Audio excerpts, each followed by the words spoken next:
Welcome back to Real Phonies, where we take a love for movies and television and combine it with very little knowledge about movies and television. I'm your host, Christian. Join with me are my co-hosts, Joseph. Yellow. Ian. What's up, guys? And Jehu. Being at the tip of the spear on what is discussed in the cultural zeitgeist, this week we're talking about Marvel's first animated show, What If? A collection of semi-anthology storytelling that has new versions of familiar Marvel stories we've seen through phases 1 through 3, all being told by Jeffrey Wright's The Watcher. I think I've seen this. I really can't remember, to be honest. I can look back through my texts of every Wednesday morning, Ian texting me by about 9:30 being like, dude, you watch What If yet? I feel like, the draw of this show is it's, kind of a, besides that it's an animated show for people who like animated things, it's a way to kind of play around in the space without having to deal with any of the continuity. So you get to just, do these little one-off stories. We're just like, oh, what if, here's a fun little idea. Let's not dig into it too hard, but let's, flesh as much of it out as we can. Agreed. I'm assuming cheaper this way. And I think conceptually, I like it. I'm interested, though, to hear everyone's opinion on everyone else did. And if it actually really nails on that, if it actually does do that, and if it does it do it well? Overall, I think the show was good. I don't want to get too in the deep weeds of, I'm assuming we're going to talk about episodes individually. And so I think some of my problems come specifically with some episodes. But overall, I think this is the first MCU property, for me at least, where the quippiness became a problem. Like there was some moments in this that needed to not be quippy, and instead they went extra quippy. Yeah, I thought it was more hit or miss. I mean, there was a couple of the episodes that I thought were really good, and then there were some that I didn't think were good at all. So I would say it's like a mixed bag. I think the thing I liked the most, and I hope they keep it this way, is I want it to kind of just be like on its own. I hope they don't try and like tie it into canon and like bring any of these characters into live action. I know it's a multiverse and they can. I think I would like it more if this was just like Twilight Zone episodes and each one was, different and you kind of leave it at that. I think less is more with some of this stuff, but overall I liked it. But like I said, it's definitely a mixed bag. I think Twilight Zone is a good apt comparison for kind of the tone of this show, or what I think they were aiming for, whether they hit it or not. I didn't like this show. I think there are ones that are better than others. We'll get to it, but I would say on average, I think they're worse than Transformers. It does bother me just because I feel like it's such a big, wide world that we had options to explore here, and I really don't like some of the premises that they came up with, and then also I didn't like the execution. Yeah, I mean, I had a pretty positive opinion of this show. I think it's pretty good. I think the back half is stronger than the front half. Agreed. I think, it's a huge mistake for these episodes, for there to be 9 or 10 episodes. What I think it was intended for 10 and they cut one. To make 9 episodes that are only 25, 30 minutes long and then tell a 2-hour movie version of a story. Like I don't think they're written very well. Every line of dialogue is the most important line of dialogue, except when it's a dumb joke. And I don't think either of those things are a good decision. Like, especially, and we'll get into it, but the first episode, I think the writing is atrocious. And it got me very scared for what the rest of the show is going to be. And that's just because you're trying to tell so much story so quickly, and you're relying on the fact that these people know the story, and we do. But if you're telling me the same exact thing, then you don't need to tell it to me again. There are things I really liked. There's a few episodes in particular that I think might be some of the best we've ever gotten of the MCU. But then there's just so much of it that I just think really it doesn't need to exist. Ian, to your point, there's zero chance we're not getting that version of Doctor Strange and Captain Carter in the movies. They definitely, we will see live action versions of both of those people. I'm totally agree on that. Yeah. And I agree. I don't want that. I think that is going to happen, but I don't want it. And to your point, I think my biggest problem is what Christian said. I think it's pacing. I think a lot of these would have been better served as maybe two-parters. They rushed through a lot of stuff. And then I think voice acting, like me and Christian talked about this. I think when it's the MCU actors voicing the characters, it worked a lot better than when they had these like B-level sub people. Ooh, where I don't agree with that at all. Oh, see, it felt to me like almost like Disney park character versions of these in some instances where like it just felt like, the generic version of who they wanted. That was my take on it. I could not believe that Samuel L. Jackson actually voiced Samuel L. Jackson in this because it sounded so fucking tired and not like him. We'll get into it. I don't think some do better than others, but like a lot of these guys were just like, oh wait, what do you need me to say? Let me say it into a microphone in my closet and send it to you.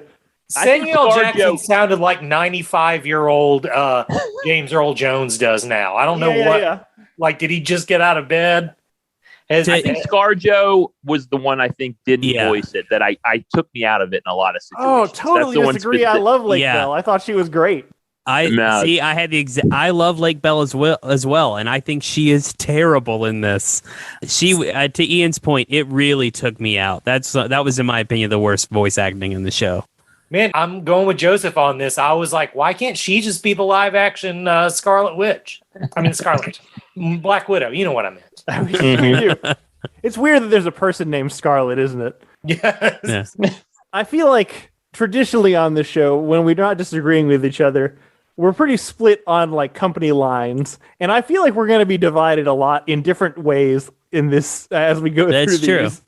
I'm excited about it. All right, so spoilers, and then we were doing like quick episode by episode type thing. Yeah. Good. I forgot probably 8 of what these episodes are. I wrote down them in order just for ease of use. Yeah. All right, go for it. So first one, Captain Carter. What if instead of Steve Rogers getting the super soldier serum, it was Sharon Carter? This one fucking sucks. It's so bad. Yeah. I don't know why they chose this to lead off because it definitely was one of the worst ones. Definitely worse than Transformers. I don't think it sucks, and I think the reason they let off with it is it's like the first level of a video game. It's like training wheels. It's like this one's like really sort of simple and eases you into the concept of the multiverse. I don't think it was great, but I don't think it was bad. Yeah, see, that's that. I think you're right. Hurt. I think the reason why it makes sense as the first episode is because it's basically the same thing. It's just a little bit different. Like It's the same story, but Cap has boobs. And like to me, it was just not different enough. Like I felt so bored. And then since you're telling me the exact same story, I don't get any of like the moments I enjoy. Like, I don't know, them in the bar talking and hanging out and drinking. Like, I like that scene in First Avenger, but you only got 22 minutes to give it to me. So that shit ain't making the cut. And I really hated this episode a lot. We'll go through each one, but some of them are more like direct adaptations of existing movies, with a slight twist, and some of them are more off the rails. I think the ones that are closer adaptations suffer the most because of exactly what you're talking about. They feel the need to, recreate scenes. Yeah, they recreate scenes directly from the movie. Exactly. Which I think is stupid. It is, because it's like, remember this? It's like, yeah, bitch, it was in a better thing than this. Yeah, exactly. All right, number 2. We don't seem to have any more thoughts on this. Yeah, no, that's fine. It's not great. Haley Atwell is not good voice actor. I also think this is like Joan said, this is probably the character we will definitely see in live action above anyone else. And I think it's the worst choice. She's not doing anything else, so I mean, look, I'm fine with getting Haley Atwell back. I don't know. We'll just see what happens. So number 2, what if T'Challa was Star-Lord instead of Chris Pratt? I like this one, but I think I'm also nostalgic for Chadwick Boseman voicing that character. And it was cool to see him just be an awesome Star-Lord. Like, I had a lot of fun with it. I thought Thanos being like a good guy and, Chadwick being able to like talk him into it.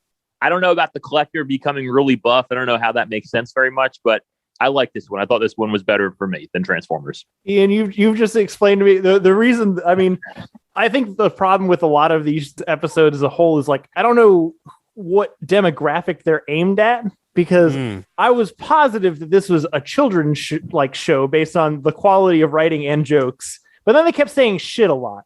And that threw me off. But like this episode, like the pitch for this episode 100% was from an excited 10-year-old who's like, what if it was Star-Lord, but he was a Black Panther and he was like really cool. Like he was so cool. Like everybody thought he was cool. Even the bad guys thought he was cool. Like he's so cool that even Thanos was his friend. Isn't that be cool? And that's this episode. I like this episode. I thought it was, honest to God, if this had been as bad as the first one, I probably would not have stopped. This is I my probably least favorite favorite stopped. Oh, really? Yes. Yeah. This one really, like, at least was like, okay, it'll get me going. I'll stick it out. Maybe maybe it's more hit or miss. My biggest problem with it is it didn't give me a reason why T'Challa was this version of T'Challa is the super good guy, because I don't think it's really the T'Challa we have seen in live action, but I mean, either way, it was fun. It was fine. This one was my favorite one of all of them. So I'm really surprised you guys are like sort of riding the fence on this one. I like that it seemed like the least like logical one. Like there's no real connection between Guardians and Black Panther. There's no rhyme or reason for this. It was almost like they just drew two concepts out of a hat, but I liked it. It was the one that the tone of this show fit with the most, the sort of over the top quippiness and stuff like that. You know, I thought the voice acting was pretty wall to wall great on this. But none of that's really what I want to talk about. Mostly what I want to talk about is that Space Age Love Song is a fucking jam. You know, I know it doesn't fit with James Gunn's whole like Star-Lord aesthetic of like sort of mid to late 70s AM gold pop, but that is just such an obvious and great song for Star-Lord to be listening to on his Walkmans. It's the best Flock of Seagulls song. They totally get dismissed as a one-hit wonder because of Iran, but this is a way better song than Iran. So this episode better than Transformers. Space Age Love Song way better than Transformers. I had actually forgot it was in this, so thank you for reminding me of that. It's probably been a while for most of you guys since you saw this. This is true. You want to move on to episode 3? Let's do it. All right, episode 3. I don't remember what the name of this one is, but what if all the Avengers died mysteriously? Yeah. This one recreates Fury's big week from, Thor, Hulk, and Iron Man 2. Yeah. Is that supposed to be a week? Yeah, all those took place in 1 week. It's like in canon in the MCU. Oh. I also did not like this one. I think the voice acting is terrible. I thought the general concept was dumb. I was back off the show on this episode. Yeah. I think it's worse than Transformers. The thing I hated is you could tell, like, it's supposed to be a murder mystery. And I could tell right off the bat, maybe I just read too many comics. I was like, oh, it's Hank Pym. You know what I mean? Like, it's the only thing that made sense, what was going on. So, like, I could see it from a mile away, and I think they wanted you to be surprised. And I think this is the one where the voice acting with ScarJo really sucked to me. And I think it was another reason I really disliked it. Well, on the opposite side, I didn't get it at all. I didn't see it come in at all. So it was a surprise to me. I don't know if they landed the execution on this one, but I liked kind of the murder mystery like style thing. I thought that was kind of fun. Also, the script of the show was like, all right, everybody talked about Ant-Man going up Thanos' butthole. Let's show how fucking gross that would actually be. I have no opinion on this episode. Okay. I can't say whether I think it's good or bad. I just think it was there. I'll be honest. This was the one I forgot existed before I wrote them down. Write them down. Boy. Is that a thing you did? In the 3 seconds before you told us what it was, I was trying for the life of me to remember, and I had no clue. Yeah. If you had held to a gun to my head and said, what's the third episode of What If? You would have killed me. So that brings us to the 4th episode of the show, which I think is, I'll bet, probably one of our most unanimous opinions, is the Doctor Strange episode. It's fucking great. I love this episode so much.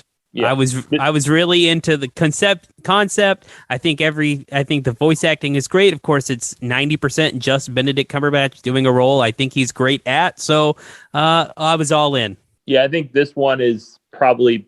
There's one more later on that I like more, but this is probably my second favorite. But yeah, it's just good all around. It leaves an impression. Like the end of that episode, I was like, holy shit! Like they just like killed a whole universe, and I was like, this is cool.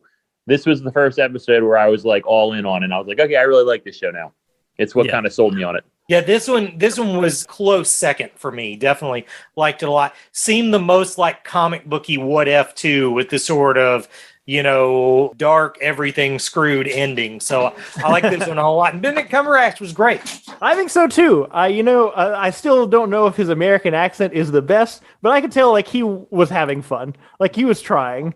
I like the general, like the first half premise of this. It's kind of the Final Destination-y time flow theory. It reminded me a lot of another anime called Steins Gate, which is basically the plot of this episode. But that Rachel McAdams' character is fated to die. There's nothing you could do to save her. And I thought that was, I don't know if fun's the right word, but kind of an interesting montage.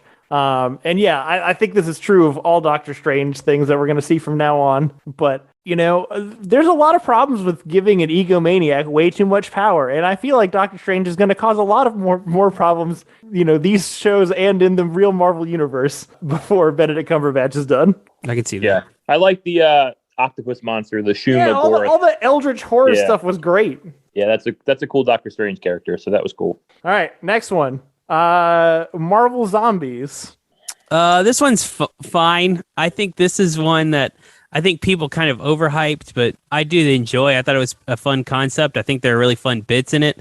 The floating head bit flying out of the zombie attack cracked me up. That's just because Paul Rudd is charming, even when it's just his head. But I also think this is the one that I would have liked to seen this story over 2 or 3 episodes. One, because we kind of end on a cliffhanger. But 2, there's not really a lot of dialogue or story. It's just a lot of get to this place, zombies attack, get to this, which is kind of a zombie movie model. But I would like to know more about this universe and what happened to these characters and how they're dealing with it. And we don't really get that. I have to imagine for Hurt that this is one of the ones where the quips get in the way of the show, because a lot of it is, it's like the zombie survival story. There are not many of our heroes left. But every single time one of them makes some kind of heroic sacrifice or something tragic happens to them, we just quip and move within 5 seconds. Fucking 100%. This one was my least favorite one. And look, the Marvel Zombies comics are humorous comics, but they're all the humor is on this side of the fourth wall. Something gross or over the top happens, or, ironic to a character in the way they died, and it's funny. But this, just when there's all this death and misery around them and everybody has time to make a joke about eating brains or what the fuck ever, it just super took me out of it.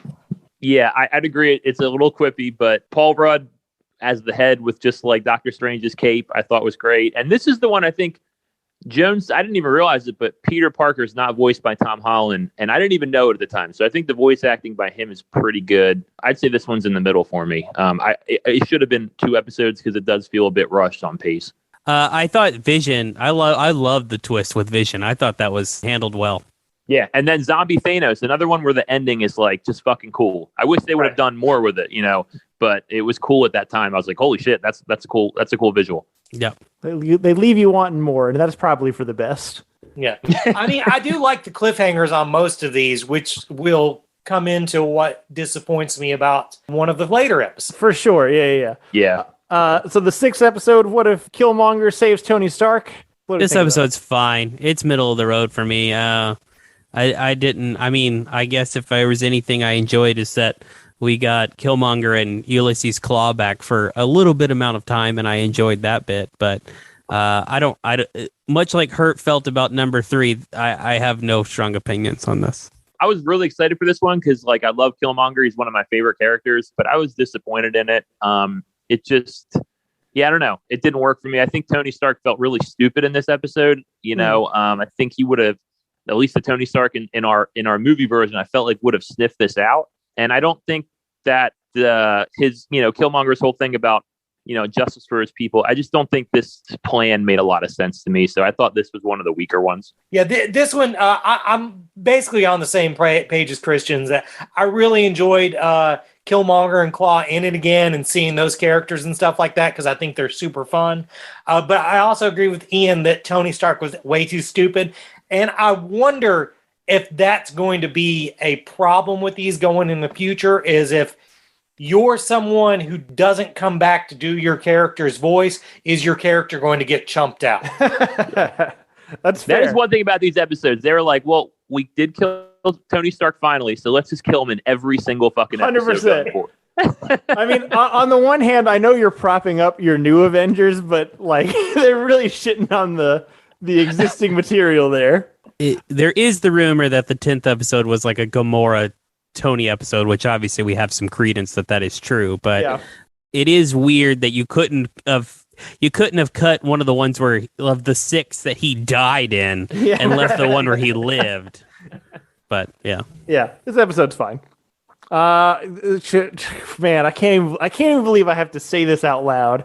The 7th episode to What If, as in we can do literally fucking anything in this Marvel universe with gods and monsters and celestials and magic and superpowers and fucking everything. What if Thor is an only child? Okay, hear me out. I actually thought this episode was God funny. Damn it. Here's why. Because I do think Hurt's right. The show's too quippy at inopportune times. This episode is nothing but quips, and I think it's probably more in line with what the writers were intending. But, you know, it was lighthearted, it was stupid, but I think that kind of fits what Thor was in Thor 1. I thought Jotunheim Loki was good. I mean, like, I didn't really have strong opinions about this one other than like, oh, in this one, the jokes actually work. Yeah, I've never been more aligned with Christian, I feel like, on an episode that I can remember, but this is where we diverge. This is like this in the first episode are my 2 least favorite. Like, it just felt like filler to me. I don't like Thor 1, and, you know, it's not a great movie, and this is kind of like a remake to a degree of Thor 1. You know, that's their inspiration. And Jane Foster, not interesting in this. Like, I agree the Loki character, you know, as a frost giant's cool, but it just felt stupid. Like, it's like, what if Thor just drunken partied the whole episode? And I don't like the Captain Marvel bit, so yeah, it didn't work for me. I'm pretty much in lockstep with Christian on this one again. Basically, if you're going to make quippy dialogue the center of the entire show, then do some comedy episodes. And this was a comedy episode, and I think it worked. Did everything about it work? No, but for the most part, I thought this one was fun. I feel like when I said I didn't like the writing of the show, I didn't want the concepts of the show to sink to the level of the writing. I wanted the writing to rise to the concepts of the show. And yeah, they just went the other way on this one. It's no good. I don't like it. But, you know, what are you going to do? Split ticket. Next one, closing in on the end, and probably, again, something that's going to bother Hurt. What if Ultron won? I mean, I guess we don't have to do the last 2 episodes together, but it makes more sense. They're connected. I didn't love the ending. I think it's fine. I think probably What If Ultron won might be like 2nd or 3rd best of the show for me. I don't love the Guardians of the Multiverse episode. I don't think it hits on everything. But I think the 8th episode is fun. I think it's one that Ultron murders everyone so quickly. I mean, the show starts and everyone's dead already, and you get a couple of characters and trying to defeat him and coming up with a plan. But I think we needed more time before that. Like, I feel like a lot of the show is too rushed, and I can't fully appreciate the concept. Like, we so quickly get to Ultron winning, and then Ultron just murders everything that I would have liked to spend more time with the universe under Ultron's control, instead of a montage of death and destruction. But the Watcher fight is fun. It is fun. The fights in the show are good. The face movements are bad, but the fights are good. One of the things that, again, the tone of the show is very confusing because so much of these episodes, there are a lot of people that die because they have to for the plot to make sense. But for the most part, they're pretty bloodless, save facey kind of affairs, like cut away at the last minute, whatever. Even Marvel Zombies, which had, I think, the most opportunity to be pretty gruesome, I don't think really leaned into that very much, even though there's not really a rating system on this. It's presumptively it's an adult entertainment thing. But then you have a thing where Ultron just slices fucking Thanos in half, and I'm like, who the fuck, what is this show for? Right. I'm so confused. I really like that this one, really played up Ultron as a threat. He's like a top tier Marvel villain. And even though I like Age of Ultron, I don't know if it necessarily really sells that. But they might have overplayed it on this. Just cutting Thanos in half is maybe a little too tough. Yeah, I thought this one was cool. I mean, we finally got a real Age of Ultron kind of storyline, unlike the movie. I thought that visual of him with the Infinity Stones was cool. I don't like the back half of what they do with it, with the Guardians of the Multiverse. I think it kind of gets stupid, but like him fighting the Watcher, like the whole setup, like I thought it was all fun. I think this is probably my favorite one. Like I said, on its own, isolated, I thought it was really good. That's actually a great point, Ian. This was actually an Age of Ultron as opposed to 5 minutes of Ultron in the movie Age of Ultron. Yeah, is there anything to talk about in the last episode? They bring all the people together. The only thing I want to talk about in the last episode is, I don't know if you guys had this reaction, but as soon as it started and I realized it was a culmination of all of them, my first thought was, fuck, I have to remember all this shit? Yeah. So I literally had to go back and watch the end of every episode. So I guess that doesn't speak well to the quality of the show. I got freaked out with the Gamora thing because, like, did I fucking forget a whole episode? But no, I think there just was one that was taken out. Totally. Yeah. I was definitely like, okay, I definitely don't remember that episode at all. And apparently that's going to be in season 2. And I think the premise is, what if Tony never fell back through the hole in Avengers 1 and he goes to Sakaar and becomes like a arena champion and meets Gamora. So it's kind of like Thor 3 kind of take. That sounds like a good episode. I wonder why they decided that one was the one they weren't going to make this time. Yeah. So I think we will get it because there's like merch for it. Like there's toys and stuff that have come out for it, I guess. But I think it was a pandemic cut thing. But the initial word, I don't know if it's true, was that I guess the initial rumor was that it was cut because it was too close to something that James Gunn wanted to do for Guardians 3. Oh, interesting. But regardless, I don't know. Like it's kind of, I had the same thought like Infinity War and Endgame. Like I love Infinity War. It's probably my favorite MCU movie. But like then the resolution of what they set up, I hate in Endgame. And it's kind of similar here to like a much smaller degree. I don't like kind of where they just take the story and the resolution. I think it's all kind of dumb and didn't enjoy it. Kind of just, it wouldn't have been what I would have done with the story. Yeah, I mean, I wanted better. I don't hate this show. I mean, I've watched worse shit for sure. But like, I think I'm disappointed in mostly the quality of story we got when, for the and I get these are dumb superhero movies or whatever, but for the most part, they're not stupid. And this show is dumb in a lot of parts. And I don't know, it just disappointed me that I didn't love it. I think there are cool things. I think there are cool fight scenes. I think there are good episodes. But as a whole, this is not something I need more of in the MCU, though I'm sure I'm going to get it. Almost certainly. I will say the one thing that this cemented for me after this movie and Infinity War is we just need more wizard fights. Yes. I think that's just the thing we've been lacking in general, like as a culture and in the MCU specifically. You're saying culturally we need the wizards to come out of hiding and fight each other? That's correct. Okay. Only other thing before we wrap this up. Why was Mustafar in this? Yeah, that's a funny little Easter egg that they threw in there. I hope it's just a funny little Easter egg. I don't want to make my action figures play together. Like that's not the shit that I'm into. I would be more okay with it if it was the Lego version of Mustafar. Yeah, I would be okay with that also. I have to believe that part of the conditions of Lucas's sale would have to be that nothing like that would ever happen. Yeah. Did you guys know it was Mustafar when you saw it? Instantly. No. I did. I was just like, oh, cool. They're fighting through fucking dimensions. And then I read it and I was like, oh, that makes me angry. I don't like that. Yeah, I don't like that at all.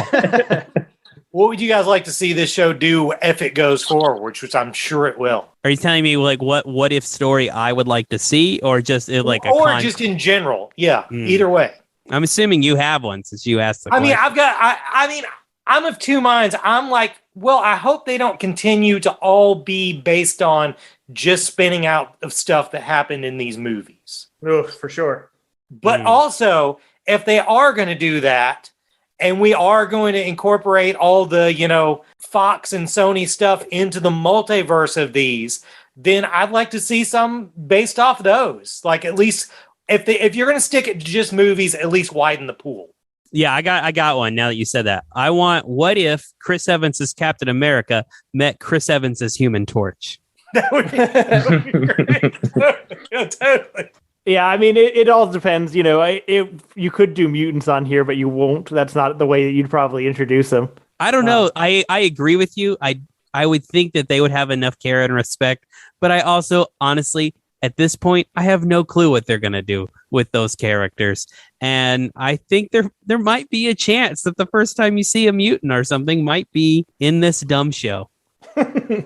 You know, I've come to this mind about mutants, and it goes to wrestling. One time, Stone Cold Steve Austin was injured, and for the whole year he was out, I bought every pay-per-view because I thought, this is the pay-per-view, he's going to come back.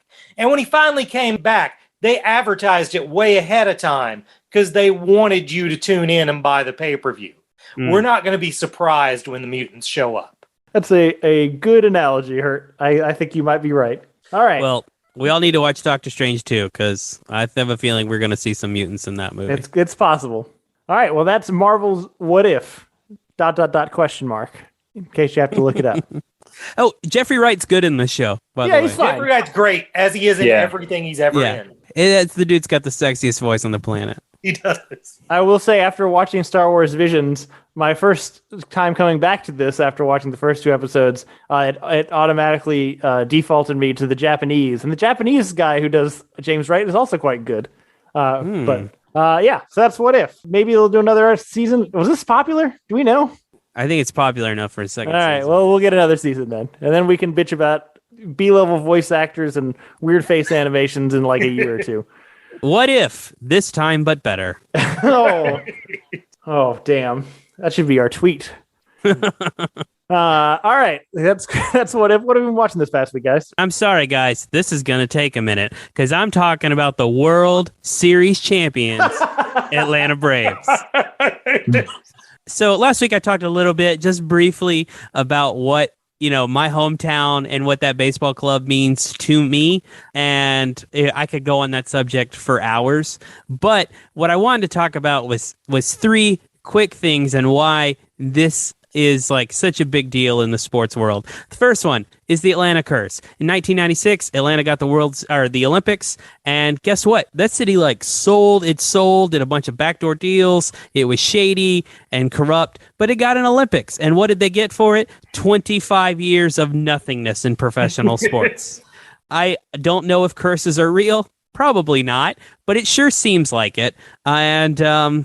So the fact that an Atlanta sports team actually did this is impressive and amazing and miraculous. Atlanta United won the MLS Cup in 2018, but that team didn't exist 20 years ago, and it's still soccer, so it doesn't fucking count. Sorry.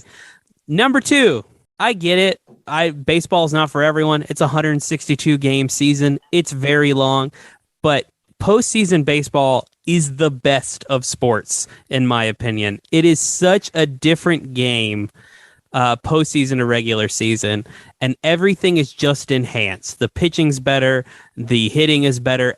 Everyone just hits a different gear, and it's just a different game, and it's much more entertaining. Even though they want to shove Joe Buck down my throat and they want to make the game 4.5 hours long so they can maximize advertising, when it's actually on my TV and nobody's talking, it's really, really enjoyable. I really do believe it is the best sports moment. October baseball is the best. But number 3, finally, what makes this so special is here's this crazy thing about sports and entertainment, which is we love Cinderella stories. We love this concept of the underdog striving for greatness, but it doesn't actually happen very often. Almost always the team with the most talent and typically the biggest paycheck is the one who wins. I mean, if you look at the NFL, the Buccaneers and the Rams have no money whatsoever. Jacksonville has $30 million in cap space. That team has 1 win. The other 2 one of them will likely win the Super Bowl. It's the same thing's true in baseball. You have teams that spend a ton of money, like the Dodgers. They just won a World Series last year. They've been to 3 straight NLCSs. They spend a lot of money. They win games. That's what really happens the most in sports. But the Braves, They broke that this year. It's a true Cinderella story. This team was under 500 all the way till August 6th. They literally went 3 weeks straight of alternating wins and losses. They would win one day, lose the next. They just stayed at 500 for like 3 straight months. It was impressive and sad all at the same time. They lost 2 of their, true young stars in Mike Soroka and Ronald Acuna early to injury. All 3 starters they had in the outfield to start the season were not on the roster at the end of the season. They just went through a lot of hardship, and eventually they made some clutch trades at the deadline. They brought in 4 guys, and all 4 of those dudes had special moments in the postseason. When they placed the Brewers in the NLDS, one of the guys they brought in hit 3 homers.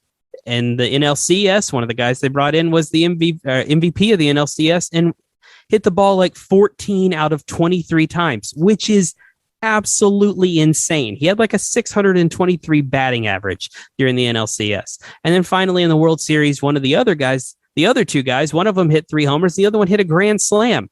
And then the one who hit 3 homers was the MVP. It's is miraculous that this team was able to do what they did against the best 2 offenses in baseball, against the Dodgers and the Astros.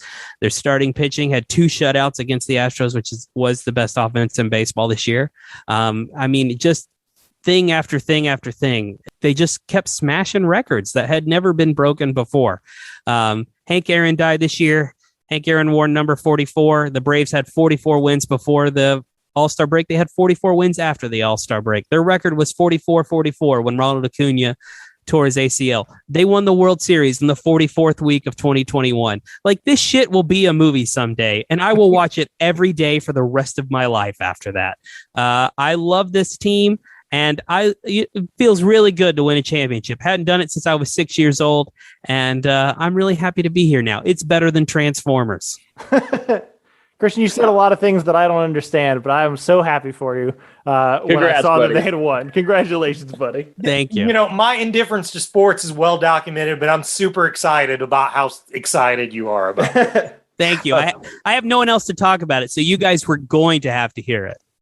One question I want to ask. I was going to make some stupid joke about they did get that from the 96 Olympics. They did get that stupid Clint Eastwood movie. Clint Eastwood made a movie about the 96 Olympics, right? He did about the bombing attempt. Right. Okay. Because I was like, before I say this, I better look on IMDb, and I couldn't find it. And I was like, oh shit, is this like the Mandela effect? Hang on. Actually, it's fucking weird that you want to talk about the Mandela effect about Clint Eastwood, because I just had the thought the other day, am I losing my mind? Or at the end of Gran Torino, does Clint Eastwood sing a song during the credits? He actually might. He's a jazz musician and sings sometimes. I don't remember specifically if he does in that, but there are movies where he does. I had that thought as I was going to sleep like a night or two ago. I was like, am I having a stroke, or did that actually happen to me? I'm going with, even though I don't remember specifically that it happened, it probably happened. That's it for me. All right. I'll get to go to bed at a normal hour now, which I'm really excited about. Well, for me, with the gaping hole of soap operas in my life, I read a bunch of comic books this week. First off, I read a couple that weren't brand new, but I had just gotten around to them. Batman 89 and Superman 78. Basically, the premise of these is they continue on in the universe of the Tim Burton Batman movies and the Richard Donner Superman movie. Oh, Richard Donner, right.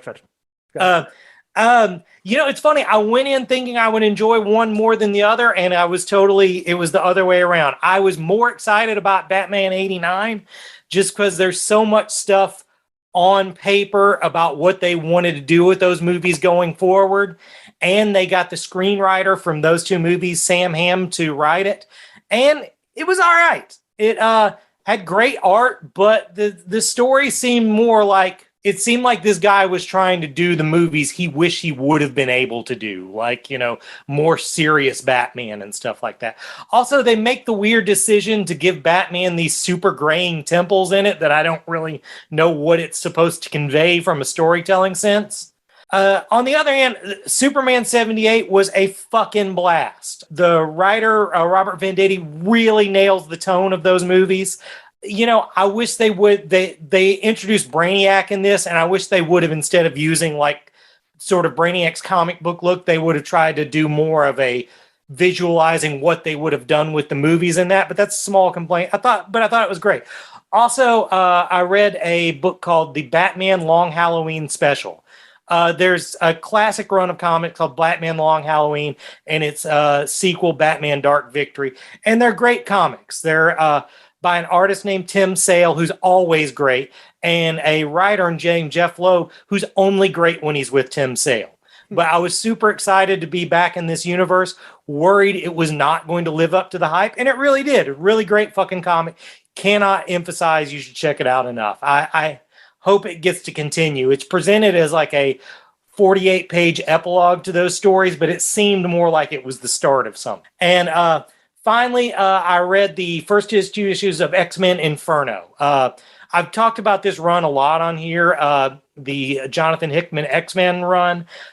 Basically, he's decided to leave early. He signed on as he was going to be with it for years and years, and then he's leaving after roughly 2, which he still did a lot of X-Men comics. He did about 45 X-Men comics.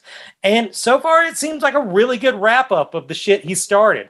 I don't know if it's a wrap-up he envisioned, since they're going to continue with this status quo afterwards, but some of the things that they set up from the very beginning are really paying off in this. Also highly recommended. Basically, I haven't been super down with a lot of comics lately, but this was a good week for comics. I enjoyed all this shit. Hurt, have you caught up with like the Hellfire Gala and all, like what they're doing with all that? Because that's kind of where I left off. They were coming out with all that stuff with the X-Men. I've read the issues of the Hellfire Gala I needed to just to get to Inferno, but I still haven't read the whole thing. Okay. Yeah. I liked it at first. Like that he came in strong with that House of X and the Powers of 10 thing. Mm-hmm. But then I wasn't crazy with once he got into like his regular run. I really liked the New Mutant stuff. I thought was great though. That was my favorite thing that he was doing. New Mutants was totally my favorite part of it too. I'll say with this, really, this is pretty much a direct sequel to House of X, Powers of 10. So you don't need to have read much else to just go straight into this. Okay, cool. I'll check it out. Yeah, I could go quickly. I've been continuing to play the Guardians of the Galaxy game. That game's fucking great. I'd highly recommend it. It just makes good use of the playground. Like Cosmo, the space dog, has like a huge role in it. Adam Warlock and like Magus play a huge role. Fing Fang Foom, like it just, I don't know. I was continually surprised by like the cameos and the people they brought in. Really good game. So definitely check it out. I am on the last level now, so I should probably beat it tonight. Definitely better than Transformers. I watched Halloween Kills and Halloween 2018, and I know Hurt, you said something about it that maybe it stuck with me, but Halloween 2018 I liked that they like kind of brought him back to like a normal person, and it was creepy, and I thought it was a good use like of just Laurie Strode bringing her back. Man, Halloween Kills is just an awful fucking movie, though. Like, I hated everything about it, man. Like it's all filler. You know what I mean? Like, they were like, they should have just made 2 movies because they're just teasing you for that final confrontation between Laurie and Michael. And like what you said is so true. Like with the first one, trying to bring it back to like just more of a human, creepy, crazy guy. This one, he's just full Terminator again. You know what I mean? Just fucking like, no matter what you do, you're not going to kill him. The characters seem extra stupid in it. I think that's a big problem with horror movies in general nowadays is like, the tropes just, the characters just seem so dumb, like just turning their back on him and not shooting him in the head. And I did like Anthony Michael Hall as like the grown up Tommy. Thought that was cool. But in general, yeah, it was just, I hated it a lot. I was pretty disappointed. I was kind of excited because I liked the original and I liked the 2018 one, but thought that one was pretty bad, worse than Transformers. And I watched The Last Duel, the Ridley Scott, which I didn't realize he's also doing House of Gucci. That guy stays busy for being an older guy. He's got like, 2 movies coming out in a pretty short amount of time, which is Matt Damon and Adam Driver, and I forget the girl's name, but and then Ben Affleck. And it's good. It's better than Transformers. It's not great. But the thing that stuck out with me is it's the most Ben Affleck role I probably could imagine him being. He's just like this philandering, drunk, like liege lord who's related to the king. So he can just like do whatever the fuck he wants. And he's like slimy and a little bit of an alcoholic. And I don't know. He's just really good at it. He's got bleach blonde hair. All fits kind of my impression of what Ben Affleck is like in real life. Matt Damon is like he plays like this very physical character. Like I'm not used to him doing so much physical acting, but he does pretty good at it. And then Adam Driver is probably the best. He's pretty good as like I guess, I don't want to spoil the movie, but it takes place like from all three persons' perspectives. And so the beginning of the first third of the movie is like the truth according to Matt Damon's character. And then you go through this whole scenario and what happened. And then it resets you from the beginning and it's like the truth from Adam Driver's perspective. And then it resets you again at the end and it's the truth from the girl's perspective. And it's an interesting way to lay out the timeline of the movie. So I'd recommend it. Like I said, it's not great though. It's not like Oscar nomination. I don't think it'll win a lot of awards, but kind of like Me Too in the medieval times is probably the tagline. That's great. So, yeah. I was going to ask you about that aspect because I literally just found out about there yesterday that there's like a Rashomon aspect where it's like the same story told from three perspectives, told in three different ways. And if I would have known that, I would have been way more psyched about seeing this movie. Yeah, I didn't know that either, and it definitely works. Like I said, it's like them replaying these scenes over and over from the different perspectives, and you see like the subtle differences. Sometimes not so subtle, but yeah, it's well acted. It looks expensive. There's some cool medieval fighting. It's a little violent, but I enjoyed it. So yeah, better than Transformers. So that's kind of all I got. All right, that might be an episode in the future. We should do an episode on Rashomon episodes of TV shows. Yeah, that's a good idea. I actually have two non-anime things this week, so I'm gonna take a second to take a bow for the rest of you. The wife and I started Mythic Quest at Christian's recommendation, and it's really fun. It's on Apple TV before I cancel it, and it's a workplace comedy about a video game company. It's a workplace sitcom. It's not like trying to rewrite the script here. It's pretty by the book, but just well executed. All the characters are fun. The writing is quick.